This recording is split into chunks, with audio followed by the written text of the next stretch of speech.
Assalamualaikum warahmatullahi wabarakatuh. Yang terhormat Ibu Dian Rahmawati selaku Kepala SMA Rahmawati Surabaya. Yang kami hormati Ibu Wakil Kepala SMA Rahmawati Surabaya serta rekan-rekan Bapak Ibu Guru SMA Rahmawati Surabaya yang saya hormati. Alhamdulillahirabbil alamin. Segala puji bagi Allah Subhanahu wa taala yang atas izinnya pada hari ini kita masih diberi kesempatan kesehatan untuk dapat berkumpul dalam acara diseminasi calon guru penggerak angkatan ke-6 pada hari ini. Untuk itu sebelum kita mulai acara pada siang hari ini, marilah kita membaca bacaan basmalah bersama-sama. Bismillahirrahmanirrahim. Acara pada siang hari ini yaitu diseminasi calon guru penggerak angkatan 6 dengan materi budaya positif.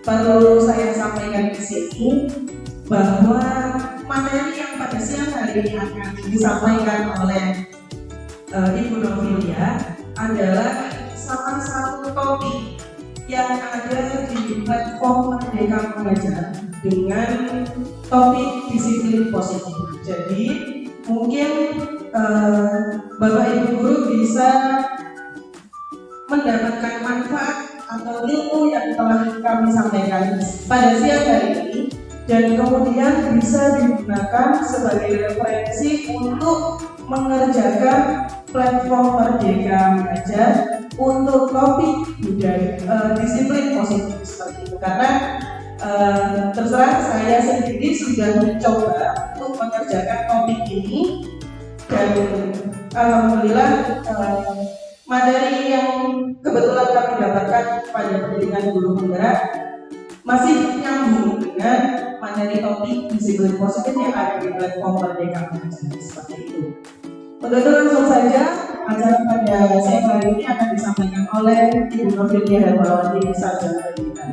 Kepada yang berkenan menyampaikan kami persilakan.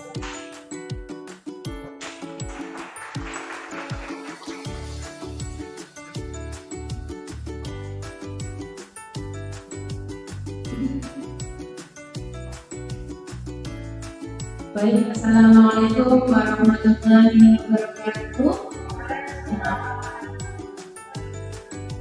Bagaimana kabarnya siang ini Bapak Ibu? Oke, nanti kalau saya bilang salam dan bahagia, Ibu bilang guru bergerak Indonesia maju, gitu ya.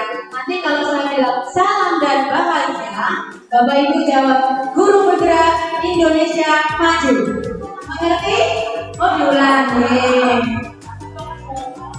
Ini karena di pendidikan guru penggerak ini ada jadwal Bapak Ibu. Jadi ketika kita melakukan kolaborasi lain sebagainya, kita selalu mengucapkan salam dan bahagia.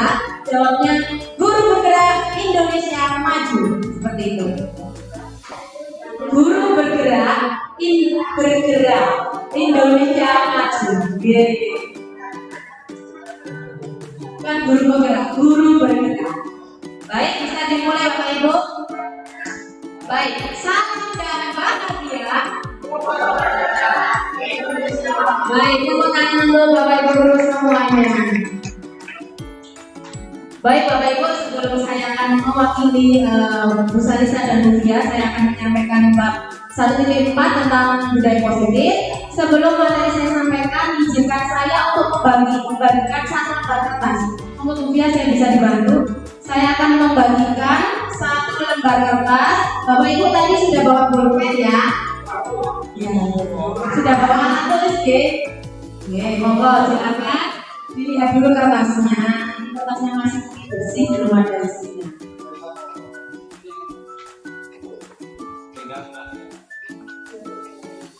Oke, monggo sudah deh. Apa satu aja Bapak Ibu, cukup satu lembar saja. Ya, boleh dikasih nama, kasih nama ya. Baik, sudah dapat semua. Oke Bapak Ibu. Oh belum.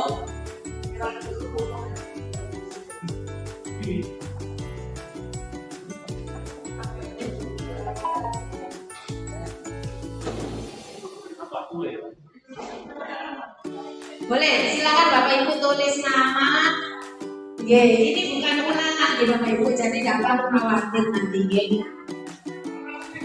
Boleh. Oh iya, nggak apa-apa, bukan hitam aja Pak. Sudah deh, Bapak Ibu sudah dapat satu kertas. Silakan Bapak Ibu gambarkan satu buah benda yang mencerminkan diri Bapak Ibu. Jadi silakan menggambarkan satu buah benda. Benda itu adalah mencerminkan diri Bapak Ibu. Gitu guys. Silakan kalau bendanya terserah boleh. Saya beri waktu 2 menit guys. Ini nggak dipilih tulisannya Bapak Ibu. Pokoknya jelas gambarnya. Monggo dimulai dari sekarang. 2 menit saja.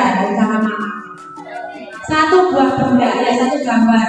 Boleh benda, boleh tanaman, boleh buah-buahan. Pokoknya itu mencerminkan diri Bapak Ibu. Gitu guys.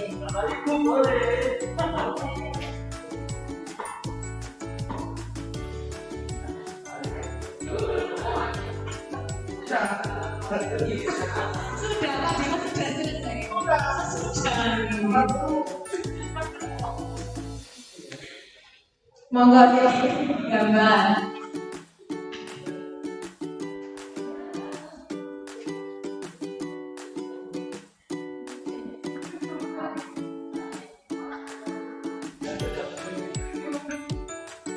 Sudah Bapak Ibu lagi. Boleh digambar coba terus mungkin ada yang bawa pulpen warna, ada yang menanyakan ke saya, Bu itu apa pulpennya? Boleh bawa pulpen warna. Pokoknya gambarnya abstrak boleh. Jadi gambar itu gambar yang mencerminkan di Bapak Ibu. Guru gerak ini kan gambar.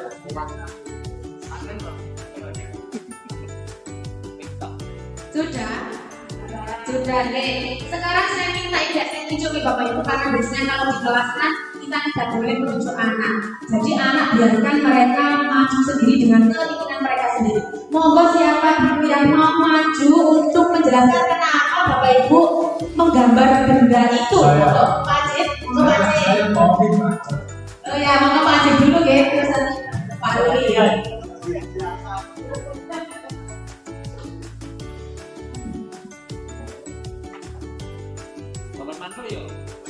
Monggo Pak Aceh dijelaskan. Ini tadi ketika sama Bapak langsung membuat pensil, langsung membuat pensil ini. Yang mungkin pensil ini sangat penting bagi saya. Sejak saya masih saya karena kalau langsung sama yang bahaya, sering buat kemudian hanya saya harus pakai pensil dulu. Nanti beri tepuk tangan untuk Pak Aceh. Oke, yang kedua silakan. Pak Ruli kemudian dibuatnya. Oke, terima kasih kesempatannya. Ini adalah gambar duit. Ya. Saya lagi butuh duit. Ya. Semua orang butuh duit. Saya setuju butuh duit. Ya, betul. Tidak ada alasan lagi. Orang mati juga pasti butuh. Iya.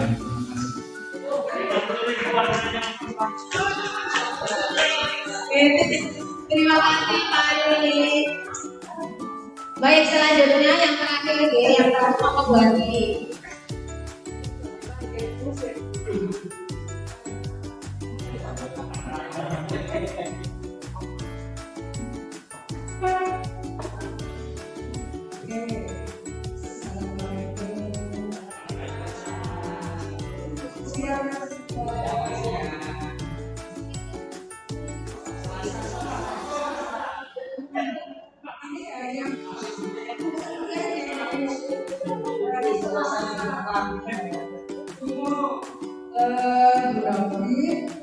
Saya gambar menurut saya kenapa itu karena saya ingin sekali pohon kelapa yang bisa pohon kelapa itu mulai pohonnya, daunnya, buahnya, ada yang buah semuanya. Jadi saya berpikir ini bisa jadi dua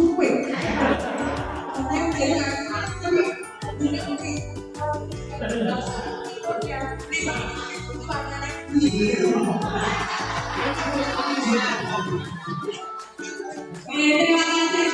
Iya, begitu. Biru ya, kacau.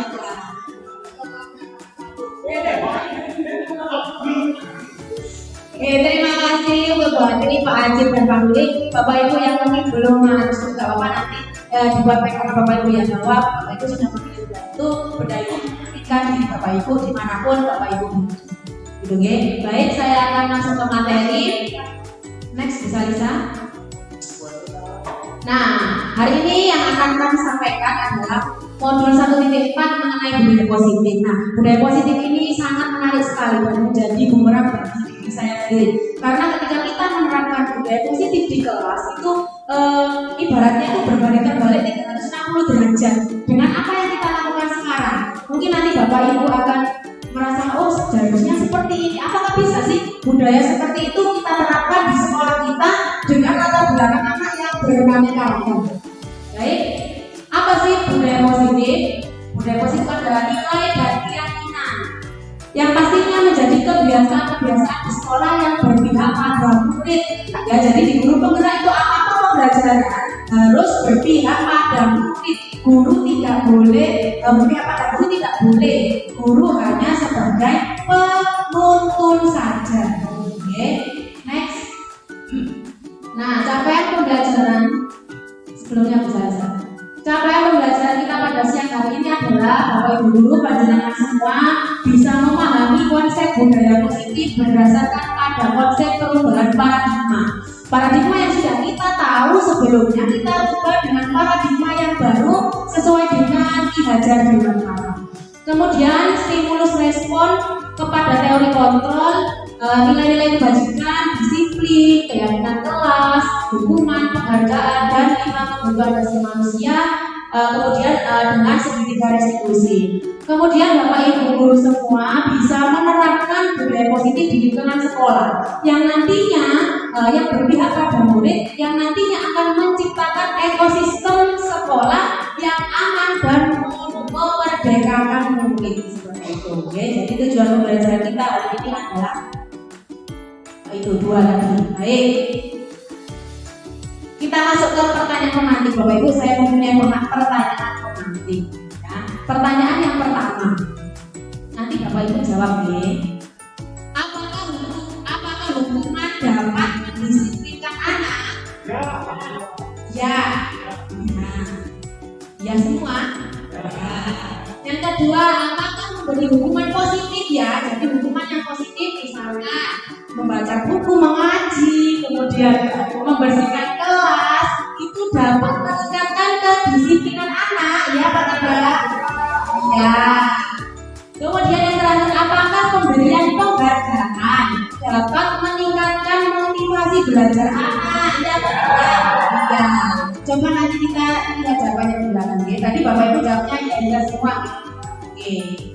Kita masuk dan hari ini yang akan kita bahas yang pertama adalah tentang disiplin positif, yang kedua teori motivasi, apa sih perbedaan hukuman, restitusi, konsekuensi, dan penghargaan, kemudian keyakinan kelas, kemudian ya ini yang paling penting restitusi 5 posisi kontrol kita sebagai guru yang mungkin kemarin sedikit kita abaikan. Yang kelima adalah restitusi, yaitu segitiga restitusi. Baik, lanjut bisa. Lanjut. Nah, sekarang monggo Bapak Ibu bergandengan 2 orang. Ini duduknya udah 2 orang apa belum? Maksud saya, silakan yang belum ada temannya duduk dengan temannya, dua Bapak Ibu monggo. Buatnya duduknya bergandengan. Ya dua-dua, jadi ada Pak Yul sama siapa Pak Yul? Pak Yul sama Pak Yul mau ke Pak Yul. Baik. Nah sekarang coba ibaratkan ini, yang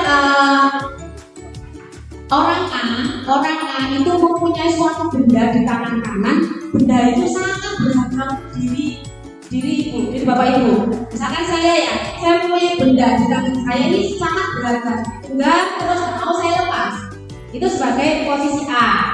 Nah, nanti orang sebelahnya si B, gimana caranya harus mempengaruhi yang A ini untuk membuka genggaman tangannya sampai mau terbuka. Entah itu boleh dipengaruhi dengan hal-hal yang jelek gitu. Kok tak kayak biasa ya, boleh sembarang. Pokoknya yang Aini mau untuk membuka genggamannya, di genggaman tangan itu ada barang yang sangat berharga. Monggo siapa yang mau jadi A? Yang berperan sebagai orang A ya. Sudah ya, sudah ditentukan sendiri ya. Yang jadi orang B siapa? Sebelahnya ya. Oke, silakan yang Aini berarti punya sesuatu yang sangat berharga untuk sampai 90. Tapi yang B harus bisa membuka tangannya. Monggo saya beri waktu 30 detik saja. Yang A yang diraih. Oke. Yang A, monggo. Yang A boleh dipengaruhi, dipersuasi. Oke, pokoknya satu genggam aja. Jadi menggenggam tangan, menggenggam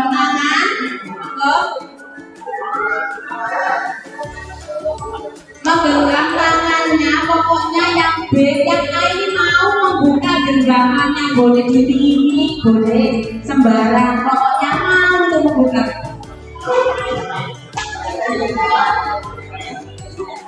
Oke, monggo 30 detik saja ya caranya.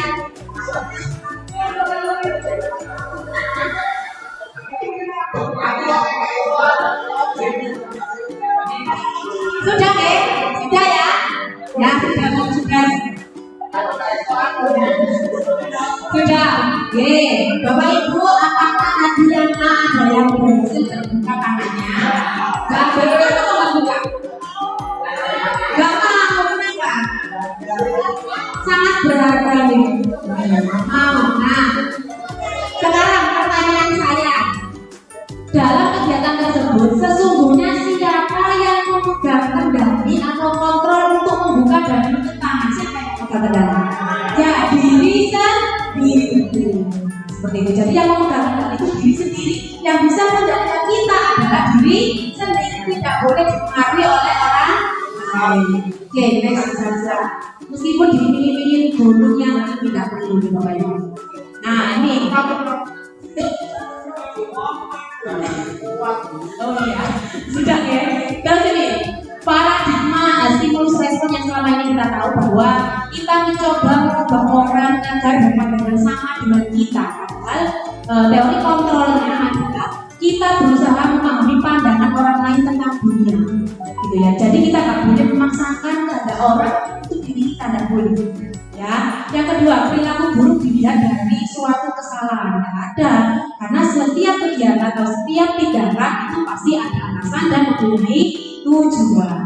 Yang ketiga, orang lain bisa mengontrol saya, bisa? Nggak bisa. Yang bisa mengontrol diri adalah diri sendiri.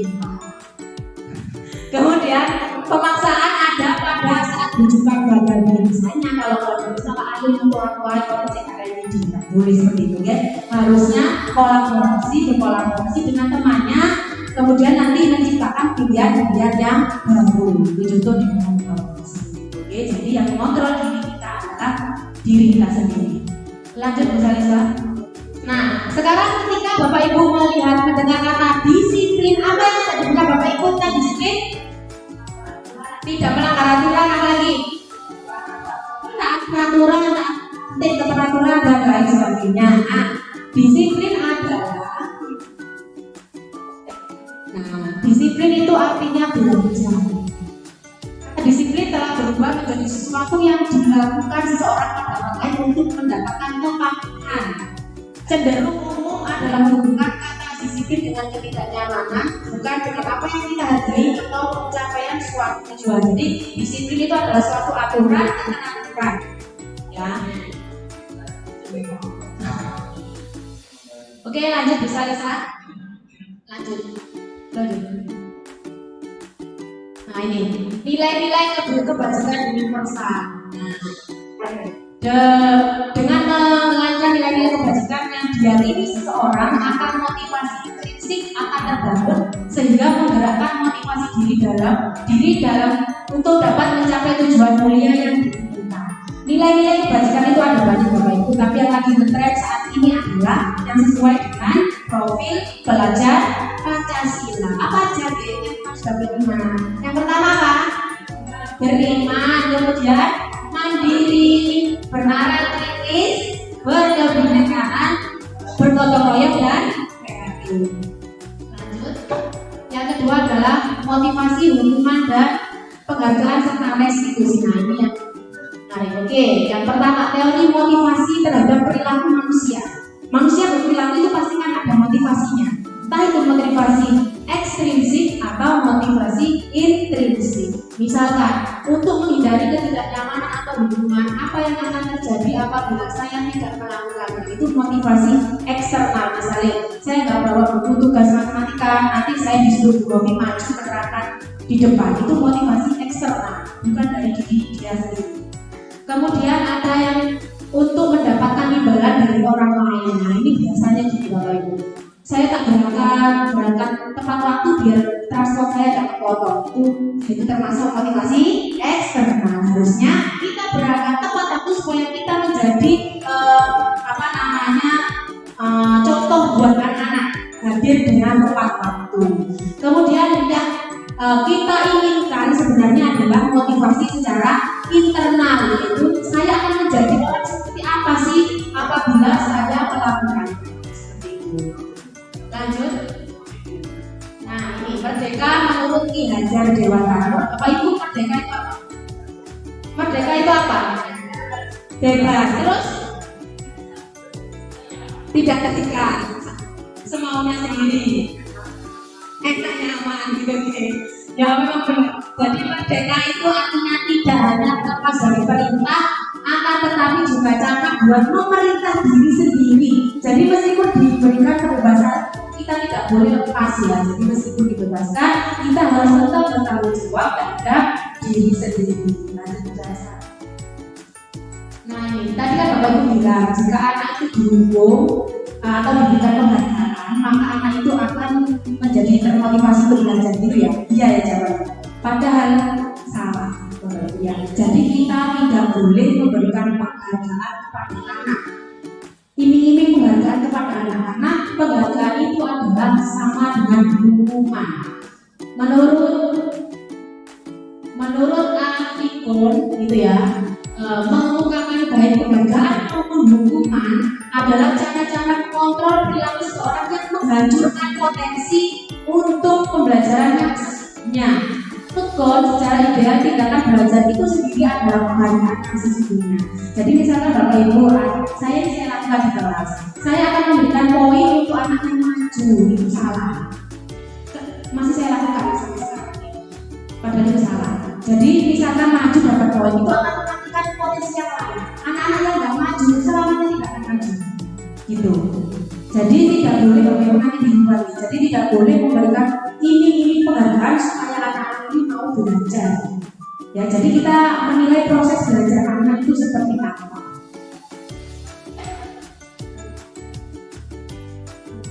Boleh itu kan apresiasi verbal.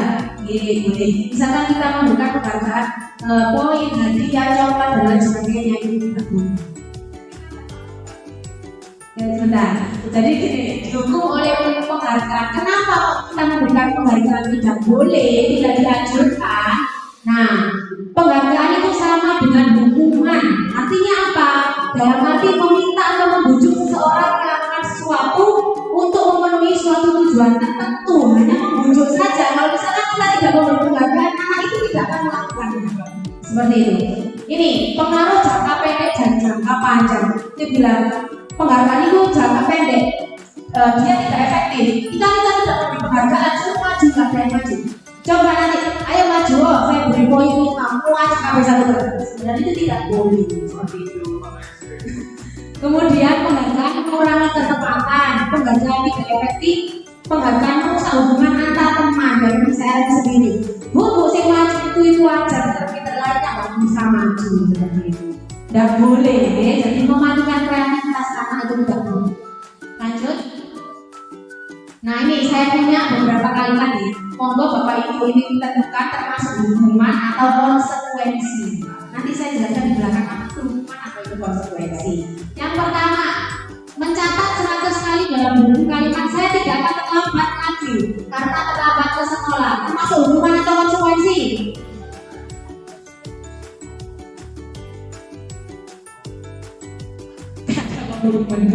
dan konsekuensi apa? Hukuman. Oke. Yang kedua lari mengelilingi. Kemudian lari mengelilingi lapangan basket 2 kali karena telah hadir terus apa? Hukuman. Terus yang ketiga, murid diminta untuk push up 15 kali karena tidak menggunakan masker ke sekolah. Apa? Hukuman apa konsekuensi? Hukuman. Menggantikan kertas tugas teman yang dicoret-coret. Konsekuensi. Membersihkan tempat air di meja tulis karena tersenggol. Konsekuensi. Murid disuruh untuk mengenakan sepatu karena sepatu seharian tidak boleh mengenakan karena tidak mengenakan sepatu hitam. Apa? Musik. Hukuman atau konsekuensi? Tidak mengenakan orang. Yang terakhir, lari mengelilingi lapangan basket 2 kali karena terlambat 10 menit untuk pelajaran PJOK. Hukuman atau konsekuensi?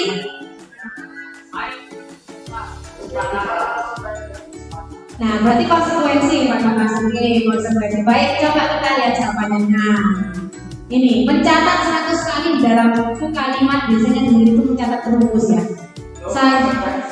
Saya tidak akan terlambat lagi karena itu konsekuensi yang harus dipatuhi ketika dia terlambat. Kemudian yang kedua, lari mengelilingi lapangan basket karena terlambat hadir di sekolah. Gak ada hubungannya terlambat hadir di sekolah dengan lari. Jadi konsekuensi itu harus sesuai dengan pelanggaran yang sudah dilakukan. Yang ketiga, murid diminta push up 15 kali karena tidak menggunakan masker. Gak ada hubungannya masker dengan push up. Gak boleh. Jadi kalau kita memberikan konsekuensi harus sesuai dengan pelanggaran yang dilakukan, gitu Bapak Ibu. Kemudian menggantikan kertas itu sudah konsekuensi. Kalau dia mencoret kertas harus diganti dengan kertas yang baru. Membersihkan tumpahan juga sama, harus dibersihkan, begitu ya. Murid disuruh menggunakan sepatu seharian di sekolah karena tidak boleh, itu termasuk hukuman. Kemudian lari mengelilingi lapangan termasuk konsekuensi karena pelajarannya adalah pelajaran PJOK. Gitu Bapak Ibu. Jadi konsekuensi itu harus sesuai berhubungan dengan pelanggaran yang dilakukan. Oke, lanjut bisa Lisa. Nah, ada istilah mungkin Bapak Ibu sudah ada yang pernah dengar. Apa itu restitusi? Sudah pernah dengar? Belum ya. Baru ini ya, saya juga kemarin baru dengar ini. Restitusi adalah proses menciptakan kondisi bagi murid untuk memperbaiki kesalahan mereka sehingga mereka bisa kembali pada kelompok mereka dengan karakter yang lebih kuat. Intinya restitusi adalah suatu proses ketika kita menghadapi anak dengan suatu permasalahan, kita tidak boleh langsung menjudge anak itu salah, langsung menghukum anak itu salah, kita tidak boleh. Seperti itu ya, kita harus bisa menerapkan restitusi. Mungkin Bapak Ibu belum mendengarkan ini. Nah, coba apa sih restitusi itu? Next, bisa. Nah, ini ya. Ciri-ciri restitusi itu bukan untuk menebus kesalahan, namun untuk belajar dari kesalahan, bukan untuk menebus kesalahan. Terus memperbaiki hubungan, tawaran dengan paksaan. Jadi anak itu ditawari untuk solusimu apa, kita sebagai guru membimbing untuk menemukan solusi anak tersebut. Tidak boleh kita menghukum anak. Lanjut ke sana. Nah, ini keyakinan kelas, lanjut dulu. Nah, keyakinan kelas adalah nilai-nilai kebajikan universal yang disepakati bersama. Nah, nilai-nilai ini nantinya akan dijadikan sebagai keyakinan kelas. Jadi di suatu kelas Bapak Ibu, apakah sudah ada keyakinan kelas di kelas Bapak Ibu?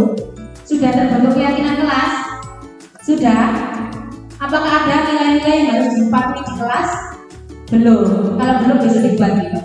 Buat keyakinan ada nih. Oke, yang belum mungkin bisa dibuat. Lanjut bisa. Nah, ini kenapa sih kok bukan peraturan? Kenapa harus keyakinan? Apa bedanya peraturan dan keyakinan? Ada yang tahu Bapak Ibu? Apa bedanya peraturan dengan keyakinan? Apa Bu? Mesti megok. Perbedaan peraturan dan keyakinan, kalau menurut saya peraturan itu belum tentu diyakini oleh siswa. Jadi belum tentu serak gitu loh ke mereka. Tapi kalau keyakinan sesuatu yang dibuat oleh mereka dan mereka yakin itu memang baik dan harus ditegakkan. Si Batu Besi luar biasa sekali. Ini selanjutnya kan bisa langsung. Oke, apa sih bedanya peraturan dan keyakinan? Memang peraturan biasanya anak itu adalah peraturan, hanya tertulis saja, belum tentu diyakini. Tapi kalau keyakinan sudah pasti diyakini, yang nantinya jika dia dilakukan terus akan menjadi kebiasaan yang positif. Contoh di sini, mengapa kita yang kedua aja ya, mengapa kita memiliki peraturan 3M, menggunakan masker, mencuci tangan dan menjaga jarak? Kenapa kok kita melakukan itu? Untuk apa kita memakai masker? Melindungi diri sendiri, kan kita yakin bahwa kita harus memakai masker supaya diri kita terlindungi dari virus seperti itu. Iya. Melindungi. Lanjut.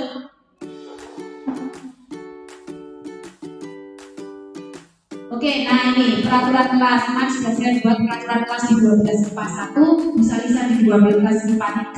Jadi saya buat peraturan kelas dari anak-anak sendiri yang menciptakan peraturan kelas. Misalkan ketika ada teman yang tidak mengerti, maka kita menerapkan sistem tutor sebaya, itu peraturan kelas.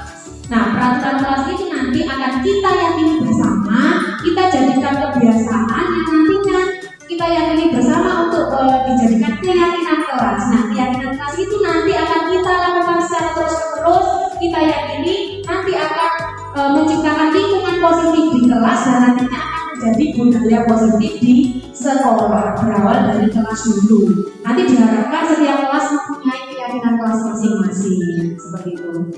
Boleh wali kelasnya, boleh bapak ibu guru mapel ya. Nah, seperti ini keyakinan kelasnya.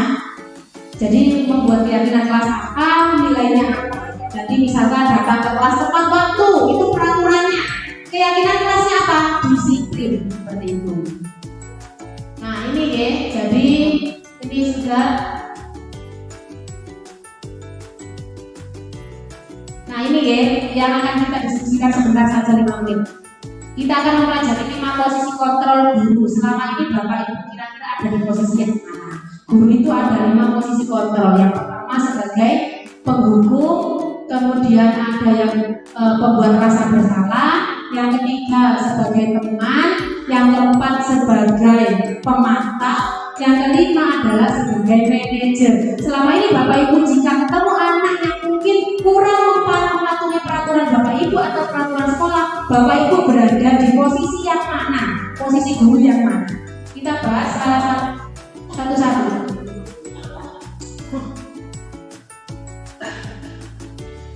Nah, misalkan Bapak Ibu sebagai penghukum, misalkan ya penghukum. Nah, seorang penghukum bisa menggunakan hukuman fisik maupun verbal.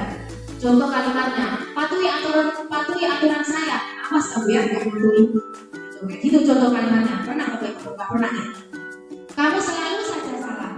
Selalu pasti, selalu yang terakhir selesai. Kalimat-kalimat seperti ini termasuk kalimat yang dilontarkan oleh seorang penghukum, gitu.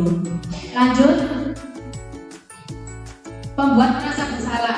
Posisi ini biasanya guru akan bersuara lebih lembut. Jadi anak itu disebut hatinya supaya yoyo, aku ini sama sudah membuat guru seperti ini. Contohnya gini, ibu sangat kecewa sekali nak dengan aku. Sudah diajari, kamu masih aja tak mau mendengar. Gimana coba kalau orang tua kamu tahu kamu berbuat begini, seperti itu. Di posisi ini murid memiliki penilaian diri yang buruk tentang diri mereka. Murid merasa tidak berharga dan telah mengecewakan orang-orang di sekitarnya. Yang ketiga yaitu sebagai teman. Nah, kita sebagai teman posisi kita. Contoh yang biasanya itu yang keluar adalah kalimat ayo berdoa dari bapak ya, seperti itu. Ayo ingat tidak bantuan bapak selama ini. Pada posisi ini guru itu tidak akan menyakiti murid, tapi guru akan tetap berupaya mengontrol murid melalui persuasi. Jadi anak-anak dipengaruhi dengan kalimat-kalimat seperti itu. Ayo bantu bapak ya supaya bapak nanti tidak sakit. Terus pemantau. Nah, memantau berarti mengawasi. Pada saat kita mengawasi, kita bertanggung jawab atas perilaku orang-orang yang kita awasi. Kalimat yang dipakai biasanya gini, kamu tidak pakai sepatu hitam, peraturannya apa? Seperti itu termasuk pemantau. Apa yang yang telah kamu lakukan, sanksi atau konsekuensinya apa? Yaitu kita sebagai pemantau, posisi kita sebagai pemantau. Yang terakhir yang sangat diharapkan kita sebagai pegawai guru, posisi kita adalah sebagai manajer. Nah, yang sangat diharapkan. Posisi terakhir sebagai manajer, di mana posisi guru berbuat sesuatu bersama dengan murid, mempersilahkan murid mempertanggungjawabkan perilakunya, kemudian mendukung murid agar dapat menemukan solusi atas permasalahannya. Jadi ketika anak itu datang ke kelas, kemarin sudah saya terapkan di kelas. Memang awalnya anak-anak bilang kok baru mulai seperti ini, ya memang benar-benar pada sekarang. Jadi ketika anak itu tidak membawa buku, biasanya saya suruh maju, saya suruh terangkan di depan kelas menggantikan saya. Kemarin saya tanyain, oh kenapa kamu nggak bawa buku? Ya bu, saya itu ketiduran, kesian aku belum saya siapkan. Oh iya, nggak apa-apa, setiap orang itu pasti punya kesalahan. Tapi kan kamu nggak telat kan datang ke sekolah? Enggak bu, saya nggak telat. Oh iya, nggak apa-apa, kamu kan punya anak kesalahan. Kamu tahu kan keyakinan kelas kita apa? Tahu bu, kita harus disiplin. Nah disiplin kamu sudah melanggar keyakinan kelas. Berarti kamu harus ngapain supaya kamu bisa lebih baik? Seperti itu. Jadi anak dituntun pelan-pelan, gak boleh kamu ini gak mau buku, saya ini gak mau buku mana? Gak boleh seperti itu, oke? Gak ada pasti dari seperti itu. Gak ada, oke lah, gak ada.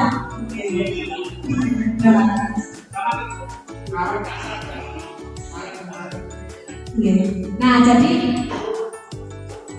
jadi itu ya, 5 posisi kontrol ada sebagai pembuka, pembuat rasa bersalah, kemudian pemantau sama manajer. Nah sekarang saya tanya ini Bapak Ibu, tadi kan sudah saya jelaskan 5. Kira-kira ini siapa yang mengatakan? Posisi yang mana? Saya kecewa sekali dengan kamu. Posisi siapa yang mengatakan? Ya guru sebagai apa? Pekontrol, pembuat rasa bersalah, atau pembuat rasa bersalah. Yang kedua, kamu tidak pernah benar melakukannya. Penghukum ya. Ayolah lakukan demi ibu bapak. Ini apa? Teman. Apakah kamu mau mendapatkan stiker bintang hari ini? Ini apa?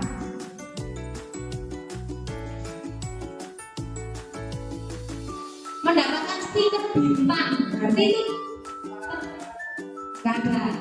Bagaimana kamu bisa menyelesaikan masalah ini? Apa ini? Manajer. Kamu selalu yang paling terakhir. Apa ini? Karena ini dijabarkan oleh posisi kontrol apa? Penghukum. Coba kita lihat sama-sama. Bu. Nah yang pertama, saya kecewa sekali dengan kamu. Kita hatinya supaya dia itu merasa bersalah karena dia sudah mengecewakan kita. Seperti itu.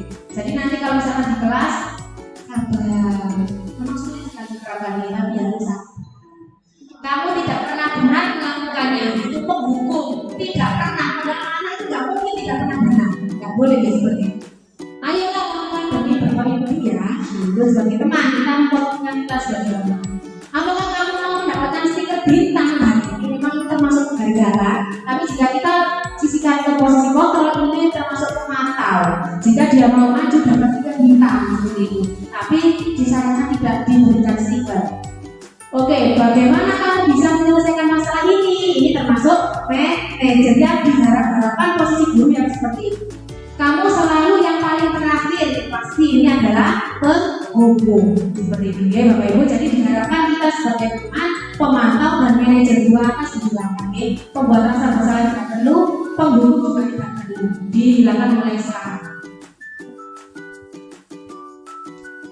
Oke, nah segini dari sisi baik Bapak Ibu, ini sangat erat kaitannya dengan posisi kontrol dan motivasi anak di kelas. Ketika ada anak melakukan pelanggaran di kelas, entah itu pelanggaran sekolah ataupun keyakinan kelas yang Bapak Ibu buat, kita harus menerapkan segitiga restitusi ketika kita menyelesaikan masalah. Segitiga restitusi ada 3. Ya, yang pertama itu validasi tindakan yang salah. Dengan kalimat ini, kamu pasti punya alasan kan kamu mengapa melakukan hal ini. Kalimat yang lain, apakah cara yang lebih efektif untuk mendapatkan apa yang kamu butuhkan? Kemudian kita menanyakan keyakinan. Setelah kita memvalidasi tindakan yang salah, ya, kita menanyakan keyakinan. kelasnya Bu Domi, kamu sudah punya keyakinan kelas kita. Keyakinan kelas apa yang kamu mau? Ya Bu, disiplin seperti itu. Terus kamu ingin menjadi orang yang seperti apa? Kita tuntut pelan-pelan. Kemudian yang terakhir kita menstabilkan diri kita dengan pertanyaan ke anak. Setiap orang pasti melakukan kesalahan. Kamu bukan satu-satunya yang pernah melakukan seperti itu. Nah sekarang Bapak Ibu silakan. Ini saya minta.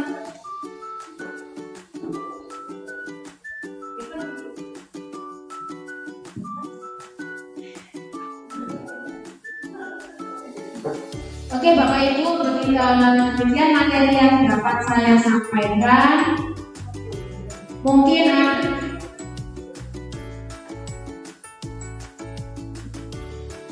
Bapak Ibu ada yang mau menanyakan terkait dengan keyakinan kelas, kemudian posisi kontrol, kemudian segitiga restitusi dan lain sebagainya.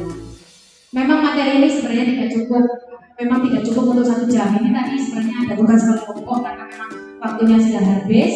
Mungkin ada yang mau ditanyakan. Tinggal 5 menit saja sudah selesai.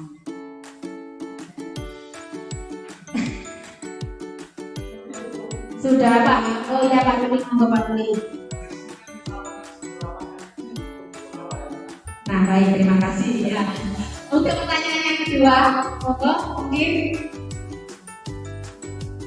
yang lain. Musik.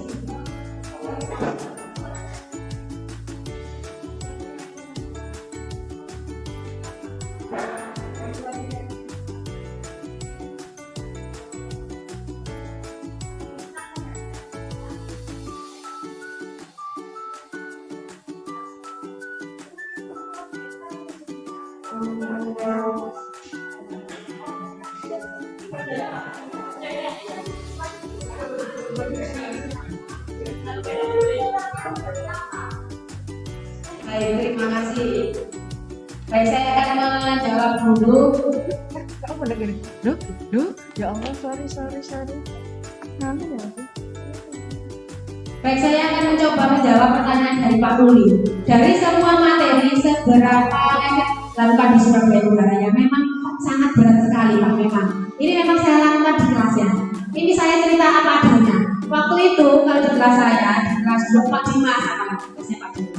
Kemarin itu ada anak memang besok sebelumnya itu saya beritahu anak-anak besok jangan sampai telat ya. Nanti kalau telat kamu nanti tidak boleh masuk ke orang saya seperti itu. Terus kemudian anak itu terlambat. Nah awalnya itu saya buat itu contoh, saya buat itu skenario gitu loh, kayak pura-pura gitu kan.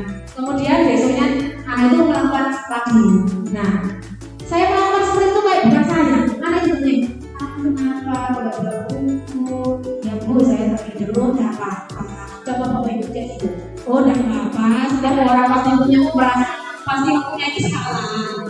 Nah, seperti emang kelihatannya tidak efektif dan sangat sulit deh. Tapi kan kita ini baik, sebenarnya kan baik. Nah, kita harus tahu teknologi pendidikan yang ada di Watara. Apa Bapak Ibu teknologi pendidikan yang ada di Watara? Yang pertama, ingat sosial kelompok. Madya Karso yang ketiga Tukuri Hardayo. Meskipun nanti penerapan ini sangat sulit, kenapa? Hari ini kita restitusi, nanti kayak begini misalkan. Hari ini kita restitusi, hari ini telat kita restitusikan 100 kali. Dengan kondisi anak-anak yang seperti itu. Kemarin saya di ruang kolaborasi dengan fasil saya juga sampaikan seperti itu di jam ini. Oke, nggak apa-apa Bu, ingat aja dulu, diajak dulu barang kita harus menjadi contoh, kita harus mendorong, kita harus mencontohkan. Nanti Ibu coba sih disiplin terus para ibu disiplin, nggak akan melanggar peraturan seperti itu. Ya memang sulit ya dengan anak-anak seperti ini. Di restitusi ngomongnya gini ke saya, Bu saya tak besok nggak bawa ya, nanti dia di restitusi lagi. Jadi gitu kan di bawah, kan kayak guyon ini. Tapi ini kan juga positif, teorinya seperti ini. Jadi kalau menghadapi suatu masalah harus di restitusi seperti itu. Ya mudah-mudahan nanti bisa diterapkan selamanya. Ya, tapi memang prosesnya lama, enggak?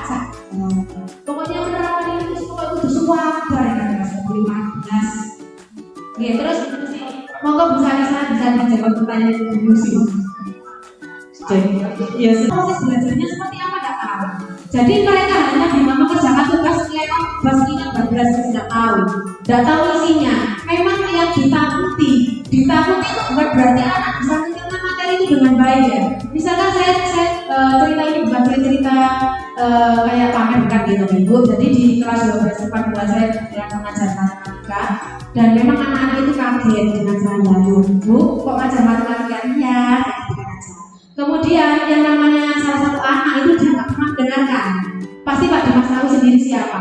Nah semenjak katanya gini, Bu enak ya seperti ini, Bu Novi. Saya itu tugas saya itu selesai dan saya bisa dan saya membuktikan dia orangnya memang benar-benar 80 dari dia sendiri. Jadi meskipun saya nggak jahat, tapi mereka tahu dengan saya. Seperti itu. Mungkin yang dulu tuh identik jahat itu pasti yang diingat kan jahatnya, bukan kebaikan saat mengajar gitu. Tidak apa-apa Bu Diana, tidak usah ini.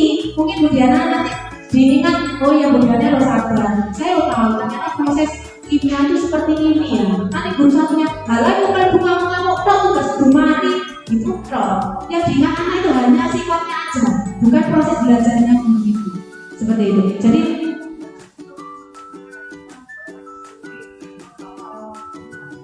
ya.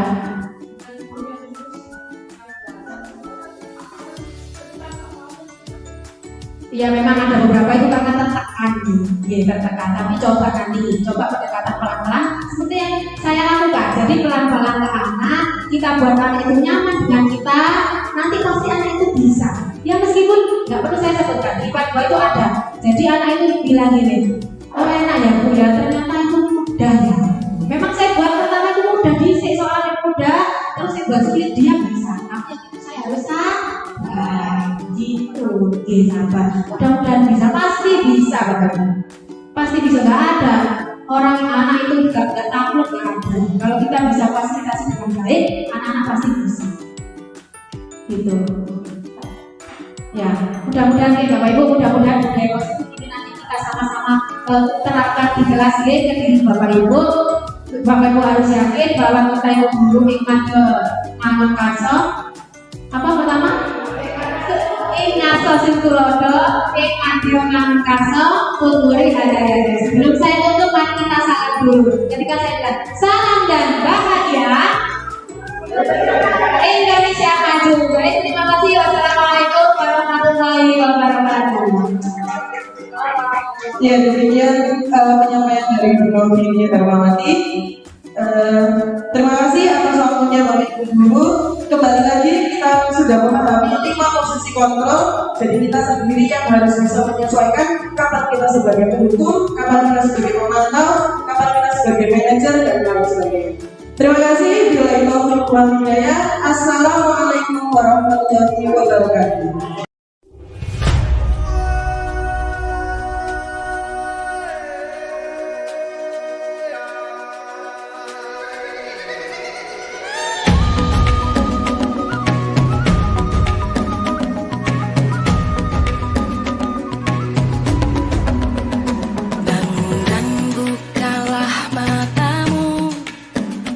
Saatnya meraih mimpimu, arahkan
Assalamualaikum warahmatullahi wabarakatuh. Saya Dian Rahmawati, Kepala SMA Barunawati Surabaya. Sebuah kebahagiaan dan apresiasi tertinggi saya kepada calon guru penggerak angkatan ke-6 yang ada di SMA Barunawati Surabaya. Mereka telah melakukan kegiatan diseminasi dengan topik budaya positif kepada rekan sejawat. Melalui kegiatan ini, guru dapat berbagi ilmu, sharing wawasan, dan pengalaman. Apalagi, para calon guru penggerak ini melaksanakan dengan cara penyampaian yang mudah dicerna dengan bahasa dan contoh nyata yang umumnya dihadapi oleh guru di sekolah. Perubahan mindset dalam mendidik dan mendampingi siswa untuk tumbuh dan berkembang sesuai potensinya memang membutuhkan waktu yang lama, tapi bukan hal yang tidak mungkin dilakukan. Teruslah bergerak dan menggerakkan, menjadi teladan untuk menjadi lebih baik lagi. Terima kasih. Wassalamualaikum warahmatullahi wabarakatuh.